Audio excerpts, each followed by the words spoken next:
बिस्मिल्लाहिर्रहमानिर्रहीम। अस्सलामुअलैकुम। एक डॉक्टर, बच्चा चंद माह का था कि उसे कैर का आर्जा लाहिक हो गया। मैं उसे शहर के सबसे बड़े चाइल्ड स्पेशलिस्ट डॉक्टर समीर के पास ले गया। डॉक्टर साहब ने मुआयने के बाद फरमाया, इसे उल्टा सुलाया कीजिए, ठीक हो जाएगा। ये कहकर वो मुझे यूँ देखने लगा जैसे उनकी जिम्मेदारी पूरी हो गई। मैंने सवालिया नज़रों से उनकी जानिब देखते हुए कहा, दवाई?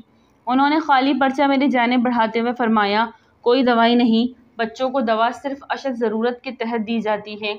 मैं और मेरी अहलिया खाली पर्चा लिए घर आ गए और बच्चे की कै की शिकायत उल्टा सोने से ठीक हो गई। कुछ अरसे बाद इसके दांत निकलने के दिन आई तो मैं एक बार फिर उसे लेकर डॉक्टर समीर की खिदमत में हाजिर हुआ और दानिशवरी भगाड़ते हुए कहा, डॉक्टर साहब, ये तो आप जानते होंगे कि बच्चों के जब दांत निकलते हैं तो उसके सबब उनका पेट खराब हो जाता है, जिससे ये कमज़ोर हो जाते हैं। मैं चाहता हूँ कि आप बच्चे के लिए कोई ऐसी दवा लिख दीजिए कि इसका पेट ख़राब ना हो और ये हट्टा कट्टा रहे। डॉक्टर समीर ऐनक के ऊपर से घूरते हुए मेरी दानिशवरी पर हमला आवर हुए। नहीं, मैं बिल्कुल नहीं जानता कि दांत निकलने से बच्चों का पेट ख़राब होता है। ये राज कब दरियाफ्त हुआ? तब तो मुझे बहुत चढ़ी, मगर ज़ब्त से काम लेते हुए उनकी मालूमात में इजाफ़ा करते हुए गुजारिश की, मेरे दोनों बड़े बच्चों के साथ ऐसा हो चुका है और ये तो आम मारूफ बात है। हैरत है आप नहीं जानते। डॉक्टर साहब बोले, ये अनपढ़ घरानों का तसव्वुर है कि दांत निकलने से पेट खराब होता है।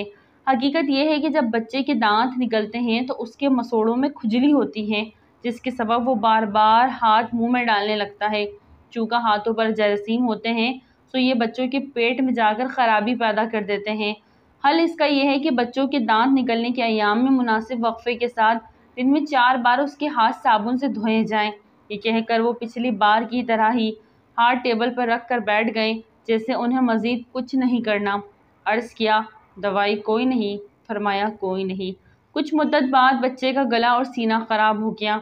मैं इस बार फिर इस डॉक्टर समीर के पास ले गया, मगर इस बार अनपढ़ घरानों वाली डोज से बचने की खातिर दानश्वरी भगाड़ने झाड़ने से मुकम्मल गुरेज करते हुए बस इतना कहा, इसका गला और सीना ख़राब है।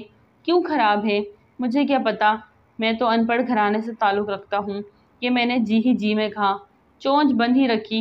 वो मुआयना फरमा कर बोले, सिरिलेक बंद कर दीजिए, ठीक हो जाएगा। सिरिलेक हर बच्चे को रास नहीं आती। सिरिलेक की जगह क्या दें? दही जो खट्टी हरगिज़ ना हो, उबला हुआ आलू, यखनी, सब्ज़ चाय, शहद और खिचड़ी दीजिए। दवाई? बच्चों को दवा सिर्फ अशद ज़रूरत के वक्त देते हैं, और वो भी एक आध। वकास को कोई अशद ज़रूरत नहीं।